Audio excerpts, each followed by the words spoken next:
these institutions incentivize consumption. It's always been swipe more, gamble more, all to earn more. There needed to be an alternative solution. Yeah. We looked, there wasn't one, so we're like, screw it, we're gonna build our own. You make a financial mistake, you're getting these predatory rates of 10, 15, and then all the way up to 30% on a credit card. It's not this myth that 3% is the max they can offer. The rates are much higher, they're just eating this margin. Savings isn't a sacrifice. It's the smart thing to do. And you can still live the life you want today while setting yourself up for the future tomorrow.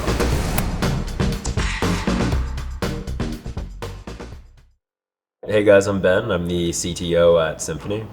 Hey, I'm James. I'm the CBO and co-founder here at Symphony. What's your earliest memory of building Symphony? God. Like the earliest memory of like working on something or like coding something?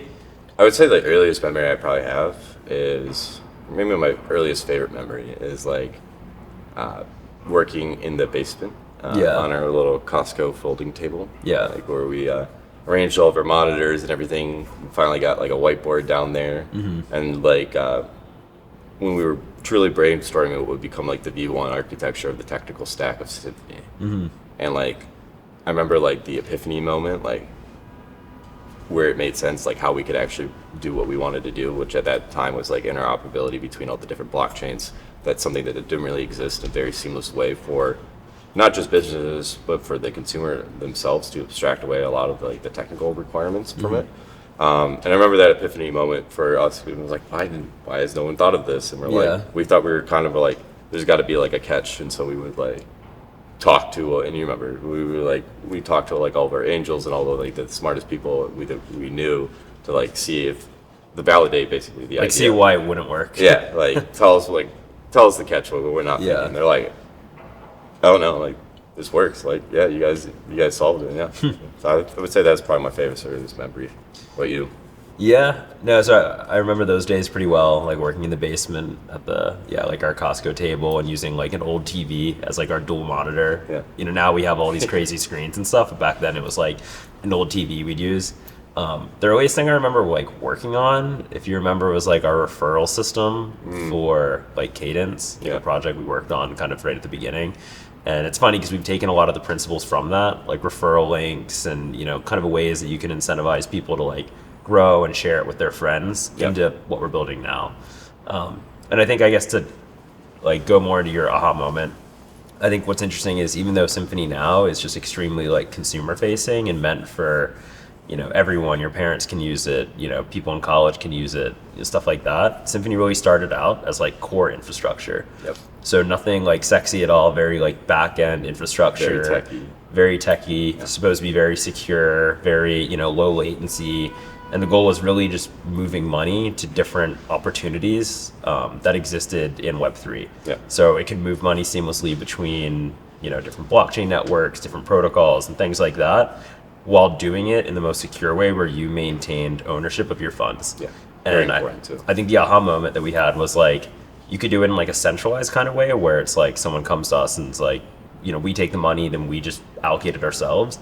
And that could have been done in say like a week, or you can take what took us months, or almost, a year to get right, which was how do we let you access all these different opportunities with you kind of like controlling your funds and not, giving up your password basically. And it's so interesting too, because I remember we ended up being really ahead of that at the same time. But even to this day, no one's actually cracked it still the same way we have. Yeah. Like I remember like a year after we did it, like the other ones that sounded like us kind of propping up to do the same thing, they did it in that centralized way. Yeah. They like touted it as like safe and secure, but which really you're giving up custody over your assets, which I know most people outside of the Web3 world don't really understand, or actually it's just like the norm to like hand your money off to somebody and hope for the best and hope they're making the right decisions in your interest. But I think bringing that same ethos into what we do today, and those same benefits, because there's so many benefits for Web3 that could help a lot of people's lives, bring them to them is very impactful. And it's something that I think needs to be talked about, a lot more, because ownership of it's your money, right? Mm-hmm. Like you wouldn't hand somebody, the random stranger, the keys to your house. Why would you hand them the keys to your bank account? Yeah, exactly. And it just introduces like a lot of risk. Right. And this is a bit of a different point, but what you're saying kind of reminded me of it. I feel like what's going to be successful too is something that is secure, but I don't think people need to know about a lot of the complexities of like the blockchain or, you know, their finances or, you know, which securities are being held under their account and stuff like that. Yeah.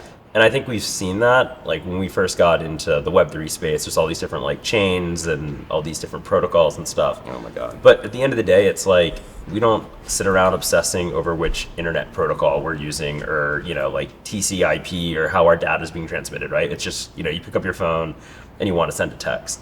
Yeah. And I think that is what's going to end up being the best use case of, you know, Web3. It's like if I can get on our app and I'm earning like points I can redeem with hotels, I can travel with, I can save a lot more money than I could before. I think to me as a user, that's the extent of blockchain I want to know about. Yeah. I don't care about if it's on this chain or that chain or an L2 or whatever, like whatever it is. Yeah. And I think people are kind of done with that too, you know? And to me, it was always funny because it's not even just like on like just the technical aspect of it. I always think it was like an ego thing for a lot of like companies. Like they wanted to sound like the most super innovative techie thing, and you know a lot of engineers have this issue where what makes sense to them doesn't usually never make sense to like the common person. Like you have to like really abstract away a lot of those like you know technical intricacies of like what you're building.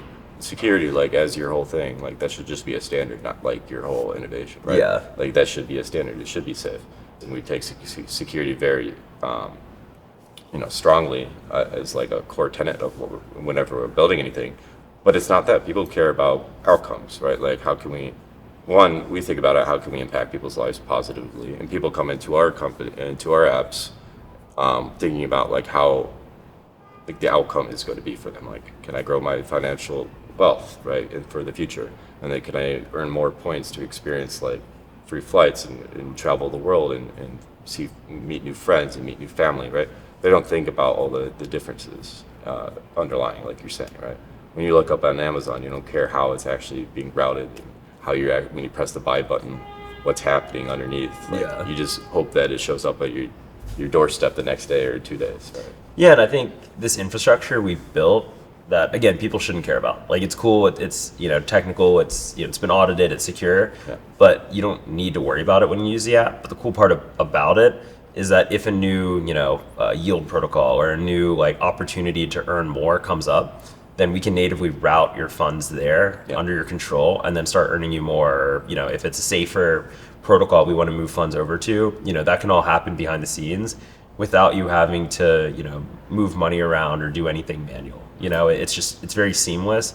You don't need to know which blockchain network it's on or which, you know, wallet you're using or anything like that. It's like sign in with an email. It looks just like Venmo or a bank, but hopefully easier. That's kind of our goal, to make the UI even better.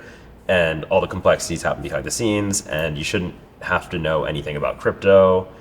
And you shouldn't have to, you know, speculate on it. Like, you know, people think about crypto as I have to speculate on this coin or trade it or something. Like, none of that. And there's two worlds, right, in the blockchain space. There's like world one, where it's like all the plumbing and innovation, stable coins, and like those kind of like how money moves, right? And that's the real world and innovation of blockchain. And there's world two that most people have been told about, which is like the speculation, the gambling, these random meme coins and everything. Thankfully, that I feel like world two is kind of slowly dying, thankfully. But that's why there's such a big stigma around it. But I mean, we've been privy to so many like conversations and events with like institutions. These are like everyone's banks, right? I'm talking about like JP Morgan and Bank of America and all these kind of different things. How they think about it is, we have plumbing that was built pre-internet era, so it's very slow, you know, and mundane. And now we have, like, we're seeing what we could do with blockchain to make things work for the internet era, right? Like, it's a lot faster. There's a lot less middleman, a lot less fees. It could be cheaper, and it's all fully transparent, and where you have custody of the assets, right? And so that's how they look at it, is replacing their underlying plumbing system, where a lot of people still think crypto is just token go up, number go up, and the world, the industry like matures a lot more. That's kind of like we're trying to accomplish at the same time indirectly, is to like mature that and bring the benefits. Yeah, I think it's like blockchain needs to come to what everyday people actually care about, and what they actually use. And it's like, why did AI take off so much more in terms of adoption than blockchain? And the reason is, if I can use AI to cook dinner tonight to make a recipe, or I can use AI to plan a vacation I'm going on, right? Like it felt like AI as a technology came to the user, whereas blockchain is like you need to go to it. You need to go into it to download a wallet. You need to go to it to do perpetual trading, or you need to get gas and stuff like that. And the average person doesn't want to do that, or doesn't want to do all that effort. So that's what I really love about what we built, where it's like the average person does save money, right? They do have a savings account, and the average person does like to travel, or they like to have experiences, or they need to stay in a hotel to visit family, right? And I think what we did is we brought what blockchain can do and its opportunities to the user, right? So you download this app, you don't have to learn about crypto. It's kind of like AI. You don't have to learn about AI. You just use it and it works for you, right? And the relationship ends there. You don't need to get any deeper into it. You're just taking it for what it's good at. And I think that's been the problem with almost most of the crypto companies we've seen, is that it's just a very niche. It's like they invented the 10th, perpetual market, right? Or the 100th exchange that's like Uniswap and swaps tokens, right? But why does your everyday person need to swap tokens? There's speculation, which is fine, but other than that, there's not really much purpose, right? It doesn't actually help me in my day-to-day. Exactly. And I think that's the problem with like 99% of crypto applications, Completely agree. I think that was brilliantly said. The product should come to the user where they're at, right, and help them with their everyday tasks, right, like what their goals are. It shouldn't be like, I'm convincing you of what we want, and you have to come to our house. And there's no longer like a crypto company in 5 years. Like they shouldn't be called a crypto company. They should be called a finance company. Right? You don't call internet companies internet. Just a company that has a purpose, right? I'm a web app. Like Uber gets you places. It's not, a .com company. You don't consider it like that. Exactly. Right. And I think that's what we're seeing right now. I think there's a happy middle ground where the world evolves, but not into the full extent of what a lot of people are kind of crazy about. All right. So I guess we've kind of talked about, like how we started and like where we see ourselves as different. I guess we can, talk a little more about like what Symphony is, and one of the ways I like to think about it, so it's, you have your savings account, and you have what I think is like the first innovation on top of savings in, 20 years, if there's ever been one. I think we've seen innovations on credit cards, everything from like, the simple cards you had as a kid that basically like a debit card, right? You have a credit card, maybe you earned like a point here and there.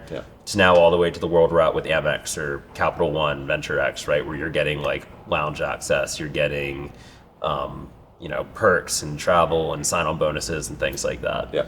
And I think we've seen the innovation on the credit card side. We've seen it on spending. We've seen innovation on like points for rent. And I think what, we found particularly interesting, and this had nothing to do with crypto or blockchain. This was just an idea completely separate, was, what are we doing to encourage people to save money? And what are we doing to actually make that money like do as much as possible? Right. And how can I like gain experience, like extract experiences from my savings that are sitting there without feeling guilty or, eating into the interest I've earned, which took me a year to earn and I don't want to eat into it. So I guess I'll turn it to you. Like, how do you think you would use Symphony? To me, right, it's really touting the idea of your money should always be active, right? Like a lot of people have so much stuff in their like checking or savings account, and savings accounts typically you're losing still to inflation, so it's not doing anything. Same thing with your checking account, it's just not doing anything. If you could have a system where you can still live like your day-to-day life while paying for things and managing expenses and everything like that, but your money's always earning money. It's always growing with you. Like you come back from a trip and your money didn't go down. Right, exactly. That's where I see like Symphony helping a lot, right? And then on top of that, like you mentioned, like every innovation in fintech world has put all their marketing dollars towards getting you to incentivize consumption, right? And consuming. It's always been swipe more, gamble more, all to earn more. And in reality, it's not, because it's a trap, like a cheese, like that. You put cheese under a box with a stick and you grab the cheese and it falls on you. That's like what they're doing to you, right? Like, and so people need to kind of like, and it's not even people's fault, right? Like that's the world that's been given to us. Right. It's been touted as like the right thing to do, and like, oh, don't worry about, saving for tomorrow. Like today, like grow, or spend, and consume, right? Like keep you the dopamine hits coming and everything like that, right? Yeah, and there's a way to make saving as rewarding. And then, that's the thing. There needed to be an alternative solution. Yeah. We looked, there wasn't one, so we're like, screw it, we're gonna build our own, right? This is a product that we wanted when we were growing up, and I want it today, because especially what you're saying, right? Like when you're doing these things at the same time, why points are also have like a side effect is you're not eating into your compound. Yeah. Right. When compound interest is like, I think what Warren Buffett said, like seventh wonder of the world, right? Because once you let that happen and you give it the time it needs, like you're set. Like you can retire a lot earlier than you think you can, and you can buy that house that you didn't think you could, right? But you need to let it grow. So at the same time, it doesn't. A lot of people, the high yield savings accounts like SoFi and all of them. They're great, like they did stuff, but like it's touted as like a sacrifice, spending that like money today, and like hopefully you're, in the few years it'd be fine. It's fine, but they could be, like you're saying, actually rewarding, and you can earn points on your savings, specifically because you want to let your interest grow at the rate it's supposed to over time. But you can use those points for the experiences, traveling, and things you want to buy today. Like actually do stuff with your savings, actually get value from it. You can use right now. So we're rewriting the narrative of that savings isn't a sacrifice. It's the smart thing to do, and you could still live the life you want today while setting yourself up for the future tomorrow, right? Yeah, and I think so. On the app you earn 5% APY fixed, and you can decide that in points, interest, or any combination of the two. But what I think is really interesting is, 5%, if I take it all in cash, that's great. It's higher than savings accounts. I'm doing pretty well. Okay. But I think what's interesting in the points is if you take your 5% in points, and points you can also often maximize to earn way more than a point for a cent, right? If you were just do a cash back. So that 5% interest actually is looking much higher, right? Like could be closer to double or triple, because with these points I can actually maximize them and have flight upgrades or hotel perks and all this kind of stuff. Yeah. So it's a way to earn actually way more on your account than you ever could have before. It's like multipliers. Well, even that, and we're honestly one of the only programs too where your points actually appreciate, right? Because you're still compounding your own points as well. Yeah, I think that's crazy. Where like credit cards, you're not. Like most of them are like. Almost all of them are depreciating because they keep changing the rules. You had to spend more to get the same amount of points you would have gotten like a couple of years ago, or those points don't go as far. You have to use more points for the same hotel or whatnot. That seventh wonder of the world, compounding interest, affects points on Symphony. So if you have 100,000 points in Symphony, that's growing at a much more exponential rate than 1 point would grow, which is cool. So you're going to watch them grow even bigger than they would as otherwise 100,000 points sitting in Amex. It's just 100,000 until you spend more. Yes. Your 100,000 points in Symphony is growing on its own exponentially. So, you have those points in Symphony. If you don't want to take a vacation that year, come back next year, that's worth a ton more.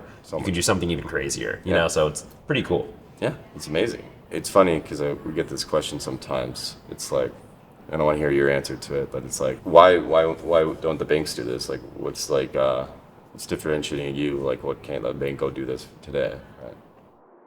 Yeah, I mean, and I guess this story that I'm about to tell really hit home when we first started developing this idea and the concept was when I would talk to people about what we're building and, we're going to offer a fixed 5% in points.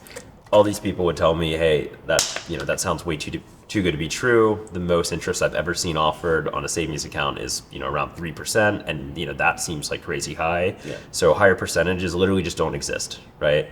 And then those same people, I was like, have you ever taken a loan, right? Have you ever missed a credit card payment? And they're like, yeah, I've taken short-term loans and I've paid between 10 to 15% interest on these short-term loans, or I've missed a credit card payment and I've paid, upwards of 28 to 30% interest rate. That's crazy. And I'm like, okay, then think about it.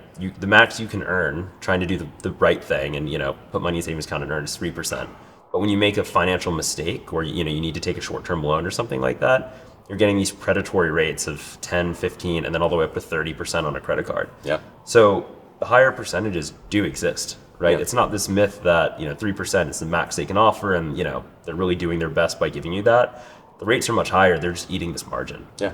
And I think that's like the interesting part. It's like, what we're really trying to do is compress that gap where we can give you a lot more for doing the right thing, not just only give you the high rates when it's like penalizing you for missing a payment or something. Yeah, totally agree. Yeah, and they did honestly like a fantastic job convincing everybody.